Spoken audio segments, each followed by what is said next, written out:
Third week na sa mga sinehan ng first big screen movie ni na Paolo Avellino at Kim Chiu.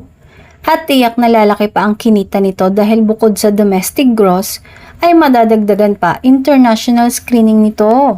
At dahil nga sa tagumpay ng kanilang pelikula, magkakaroon di umano ng Thanksgiving tour sina Paolo at Kim. At ito ay iaanunsyo sa mga susunod na araw. Nirepost din ni Kim ang post ng Star Cinema at nagpapasalamat niya sa lahat ng sumuporta sa movie nila ni Paolo. Ang My Love Will Make You Disappear na isa sa biggest Star Cinema movie na after pandemic at pinalabas sa regular playdate.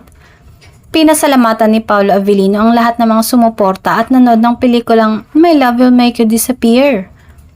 Sa post sa ex ng aktor. Good vibes lang ito matapos makatanggap ng magagandang reviews ang pelikula nila ni Kim. Maraming salamat po sa lahat ng nanood ng My Love Will Make You Disappear. Nakakataba ng puso mabasa ang mga magagandang salita nyo tungkol sa pelikula namin. Dagdag pa ng aktor.